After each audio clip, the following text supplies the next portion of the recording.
Hey everyone, it's Friday, so that means we're working our way through the all-time Premier League 11. Last week, we talked about right wingers. Third place, Steve McManaman with 9%. Boo. David Beckham, 19%. And the winner, quite clearly, Ronaldo with 56% of the vote. Let's be honest, that was always going to be the case, wasn't it? Yes. Poor old Stevie Mac. Anyway, this week, we are going to be talking about attacking midfielders. Yeah. This should be good.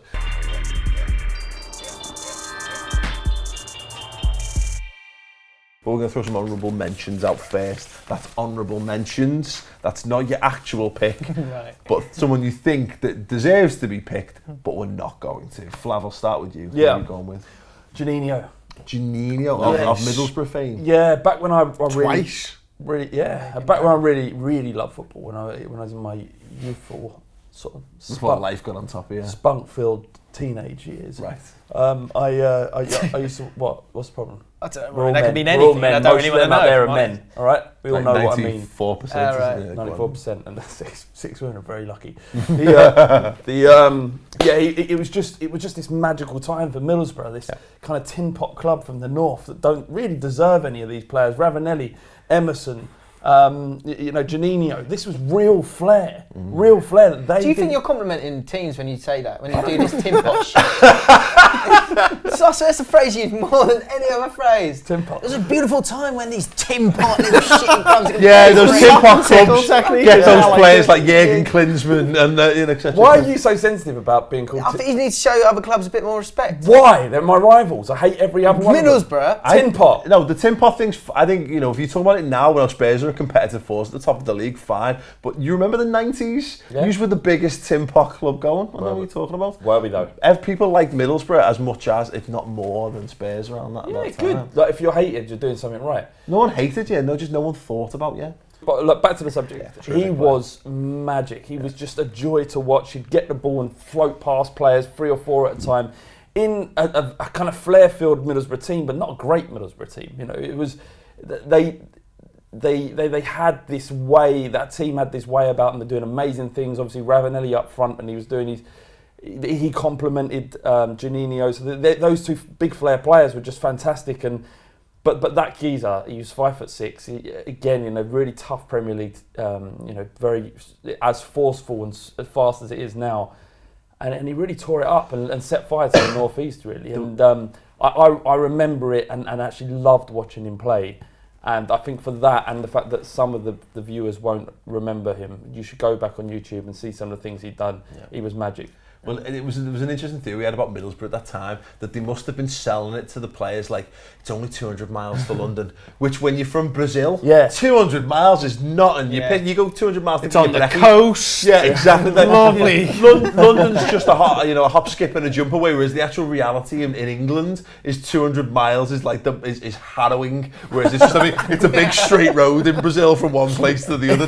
No problem, whatever. Do it to pick up the local shopping and then go back home, whereas it's a nightmare to get out of Middlesbrough and get down the M1 or whatever. No one goes, got to drive to Middlesbrough. Everyone goes, ooh. Yeah, mate. I'm not sure about that. So yeah, they obviously sold that really, really well. Sold it on the ignorance of these players. But no, I agree. The Janino thing, used to play footy with a smile on his face, and there's not many footballers who do that. So yeah, you always got a little thrill from seeing him score and that little cheesy grin that he had. Chris, who have you gone for? Is this our honourable mention? This is our honourable mention, just to clarify. Do you know what? He's a player that I felt was quite similar to Janino. I love the reasons that you've picked for Janino. Mine was Georgie Kincladze. I was going to change when I did have it. Yeah, brilliant. I thought, again, it almost mirrors what Flav said. A guy who could pick the ball up and do things with the ball and just move his shoulder and 3 people would go and he'd be past them. And, there's that really famous goal where he just takes on everybody, doesn't he? But for me, it was like, you're not going to see a dwarf do well in the Premier League anymore. The time's gone for that. And this guy he would go under legs. he would just do anything, and he could do everything on a football field. And it was one of them where you watch him and you go, I just enjoy watching you play football, and that's enough for me. Well, and where did he come from? There's two Georgia. Things. Firstly, no one knew who the fuck he was when he turned up. He started playing one. Oh, Tom. He was expensive, wasn't he? He was like 4 million quid back then, and you're like, fuck, why have they spent like 4 million quid on this? Where did he come from? What was the team? No one idea. remembers. No, I don't think there's no way known. No, he was magic. Pre-internet, Paul. Pre-internet. I don't think nothing existed. Yeah. No, everything about Man City at that time, because it was the mid-90s, it was the Oasis thing. They had the Wonderwall song with him about the runs that he made were blind and all that kind of shit. All the runs he made were blind, and all the saves that Ike makes were blind. And I think about Ike Himmel. But yeah, he was absolutely, he was absolutely top drawer, and he was one of them footballers that if you weren't there at the time, there's probably young people going, who the fuck are you talking about? Why can't you talk about some modern players that we've heard of? But when we were kids, you were banging into the Premier League, you had your sticker books, you watched Match of the Day, and there were Match of the Day players, and he was a absolutely perfect I would example say of that he what I'm talking about. probably, if you think back, might have faded every now and then out of games. Oh yeah, 100%. He would have been one of the But same. all we Match of could the Day, watch then was Match of the Day Yeah, on a Saturday night, that's so it. it was It was fine. better, wasn't it, lads? I reckon you love well those guys better. a bit more as well because they got relegated. Yeah. Because not Kincladsey was kind of like a bit poker face, wasn't he? But Juninho, you saw him that final day and he'd given everything, and the fact of the matter was he was playing with Phil Stamp. And there was nothing he could do. It was impossible, but yeah, you do love that stuff. Go on, Jim, what you got? Before we get to like the guys with the numbers and all that stuff, so one last one. JJ Okocha was, and you talk about Juninho and Kincladsey, different kind of dribbler, different kind of player who can kind of go past someone. Some of the skills that he did, like you talk about Match of the Day, talk about Soccer M, that showboat, that was his show. That was 5 minutes of him for a short period, and it was the golden years of Bolton. And he was the. It's amazing. Yeah, It was though. but it was, Yeah. and he was a huge part of it. And he was, and again, another player with a smile on his face. He scored scored an absolute screamer against Arsenal, I think it was. Yeah. And yeah, he was just class. Yeah, he was really good. I like watching players that can do things that most players can't. And again, while he wasn't probably the most effective over a season, those little bits of magic, they make you stand up and applaud, and that should be. Flair is a massively important part about football. Being entertained. Yeah. It's not just about winning. Being entertained and I had to kind of reconcile a lot during the 90s because Spurs didn't win a lot, but we had Ginola, so it was kind of that was enough at times. Yeah. Well, you've all stitched me up here because I've got an actual sensible suggestion, the one that could arguably have gone in the main ones. Sort of meandering down that Well, road. I know you've been thinking. I've been Think of it like you've won then. I've been because I get no sense of victory from this because I'm picking Cesc Fabregas. There's nothing to be won from that. No, to be fair, like you think about it, there's some examples, and I desperately would love to throw like a Patrick Berger in there or something like that, who along those lines, after on the back of Euro '96 when the Czechs were absolutely incredible. Patrick Berger was class. He was mate. He scored a lot of screamers, didn't he? He scored. I think he scored something like 5 goals in his first 2.5 appearances for Liverpool. Did he dominate big any gains games? against Chelsea? But he was one of those where the free flowing attacking football Liverpool played around that point. He had Robbie Fowler banging goals, and you had Steve McManaman, him, and then you started to get Michael Owen emerging as well. And Berger he was the guy who played the pass to Michael Owen to score the winning goal in the FA Cup final in 2001. Used to score, and again we talk about this left foot. Absolutely magical left-footed player. Used to score screamers, used to score tap-ins, had great pace to get in behind. But you picked Fabregas. But I picked Fabregas. Beautiful man as well. He was astounding. Great hair. The Manx got Poborski, who just looked like a foot, and we got Patrick Berger, who was this Czech god. It was Cesc Fabregas. Because I think it's unfortunate that he won't be considered for the main suggestions, and we'll obviously decide which of the honourable mentions. I say we, I mean me. We'll decide which of the honourable mentions is getting put forward in the vote at the end of the show. But you can't. You just look at the guy. He broke through into Arsenal's first team at 16. Yeah. And I remember I was in America on holiday, and I went down to watch a game. It was like a 9 o'clock in the morning kickoff. Spent the day on me to watching footy, and I remember it would have been Alan Parry doing the commentary and said, someone needs to check this boy's passport because he's not 16 years old. And it's like, God, yeah, he dropped him into that midfield, and he just looked like he belonged. And it's funny because obviously there's a lot of spite around him about the fact that he obviously left slightly the bizarre circumstances, the year before when you've got the Spanish squad putting the Barcelona shirt on him on stage and all that kind of stuff, and he went and did that, and then to come and play for Chelsea, I get all that stuff, but to be able to hold your own in the Premier League for all that time, and then as well to go away to a slow-paced league, come back in and have the impact in the title-winning season as well, the goals he was laying on for Diego Costa and that kind of stuff. Chris and I always talk about this, about you'd only ever get 10 years really. If you start at 16, then you tend to fade out by the time you're 26, you know, and your legs go and all this kind of stuff. And maybe we're seeing a bit of that with Fabregas, but I think people are disrespectful to Fabregas because the talent it takes to be able to play at that level at that age, you are talking about once or twice in a generation. Players like that come along. Most players, you get little flashes for a couple of years, but they don't hit the stride until they're 21, 22, 23. That lad was an integral part of, you know, has been an integral part of 3 top quality sides. And this was all in the first 10 years of his career. So yeah. I think he has to get a mention. It's just he does, but no one really wants to because he's just a bit of a wanker. You know, but his quality. He played for Arsenal during a very good Arsenal team. Then he went to Barcelona and came back with Chelsea. He's going to win the league with Chelsea and played consistently for Spain. You have to be the bollocks to be able to do that, and he was just not very likeable. And was it 103 assists? Third highest in Premier League history, and he's not finished yet. And in fairness, it's behind Rooney and Giggs, who've been in the Premier League consistently for that entire. You know, he's gone away, done a few years with Barcelona as well. Yeah, you know, and come back and is right up there. So no, that's what I'm putting forward for that. So the actual guy you're putting forward, Flav. Yeah, I mean through gritted teeth, but Frank Lampard. Which makes this now the second video the Paul Street have done in the last month where you've had to back Frank Lampard. Yeah. How are you feeling about that? Well, it's just swings and roundabouts really, but this has just been swings. So I but wonder how I'll get on that roundabout. Yeah. And that's nice. I don't know what I'm talking about. So Lampard, he's obviously, I mean, cannot be denied, clearly one of the most important attacking-minded players in Premier League history. He's scored goals for fun. I think he's the only midfielder in the top 15 to total goals scored.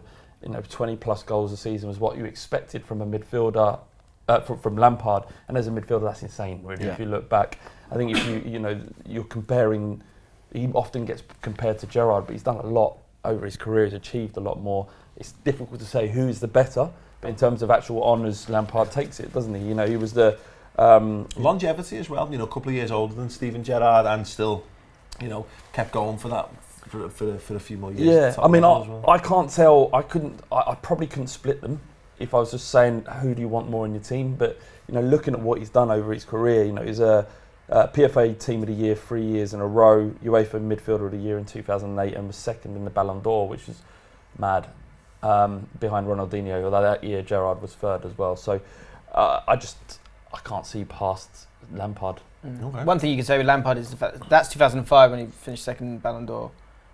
That Chelsea team was, I think it's right up there with great. The best teams that the Premier League's ever had. And it's seen as that he was the most influential one in that. And similar to Harry, and similar to Harry Kane, he'd done a lot with what started out as quite an ordinary career. You know, he was slated by West Ham fans when he was there, and I think genuinely by aptitude and a willingness to be better and get better, he'd done a lot with his talent. You can talk about Frank Lampard. I'm sure someone's going to mention Paul Scholes and stuff. Now, you think of Paul Scholes and he played with Roy Keane. You think of Frank Lampard, he played with Claude Makelele. Now, Steven Gerrard did it with Christian Poulsen, Aquilani, John Joe Shelvey, Charlie Adam. You know, all of these types of players. I don't need to bring up, but I'm going to anyway. The fact that he was in the FIFA Team of the Year 8 times compared to 5 for Frank Lampard, 2 for Paul Scholes. Club Fans Player of the Year 4 times, beating out the others. FIFA World Pro 11 3 times, beating out the others. England Player of the Year, UEFA Team of the Year 3 times, Lampard, Scholes, none of them. PFA Fans Player of the Year twice, Frank Lampard 1, Scholes none, PFA Player of the Month 6, 4. I don't need to bring any of that up. Like, I genuinely don't, because I've still got Diao, I've still got Biscan to say, I've still got Lucas Leiva, I've got Raul Meireles. You know, this is the type of midfield partner that Gerrard had admitted pre-Xabi Alonso, Mascherano as well, but, you know, Steven Gerrard, I don't think anybody in this room can honestly say if Liverpool swapped Steven Gerrard for Frank Lampard, Liverpool would have more trophies in the cabinet. I don't think anybody can say if they put Paul Scholes on that side instead of Steven Gerrard, Liverpool would have more trophies in the cabinet. More yellow cards. Pardon? More yellow cards, maybe. More yellow cards and stuff. Look, I actually think Paul Scholes is one of the greatest midfielders of his generation. One of, not the. Steven Gerrard was, because he's a complete midfielder. He can do everything on the pitch and he can drag a team through anything to win a trophy. And he did it over his entire career. But so did Lampard.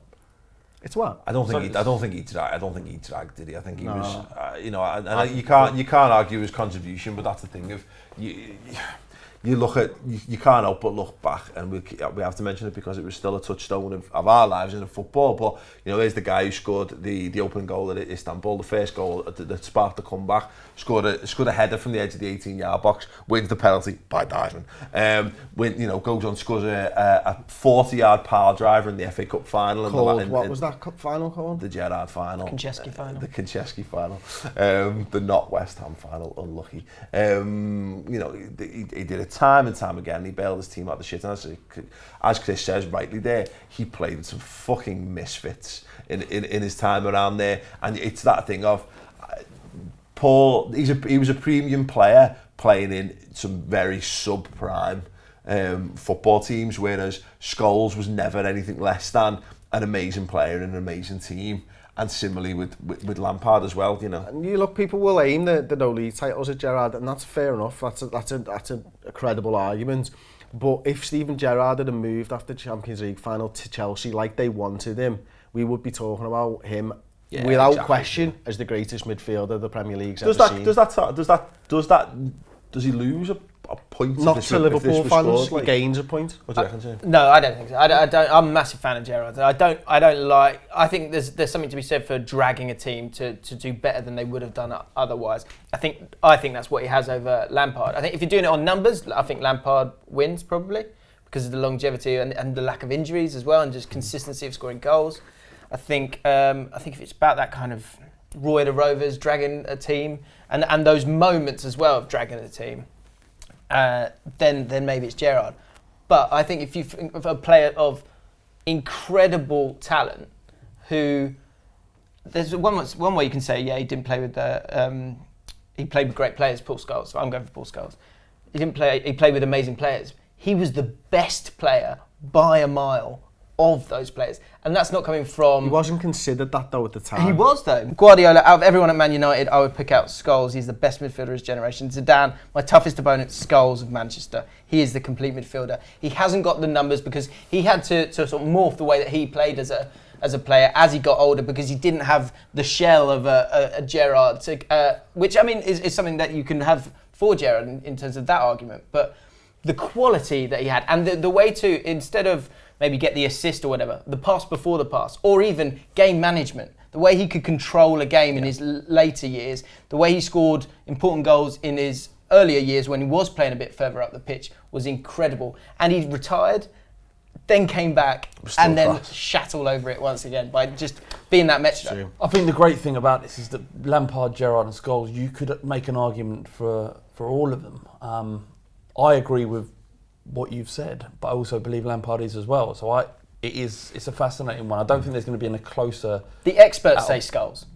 They say Scholes, yeah. Well, you've got a nice quote from Zidane about it, but there is a Zidane quote, I think it was 2009, where he said that Gerrard was the best player in the world, which he doesn't say. He talks about Scholes being good of his generation, but he said there was a point where Steven Gerrard was the best player in the world. I've gone for... Xavi, in the last 15 to 20 years, the best central midfielder I've seen, the most complete is Paul Scholes.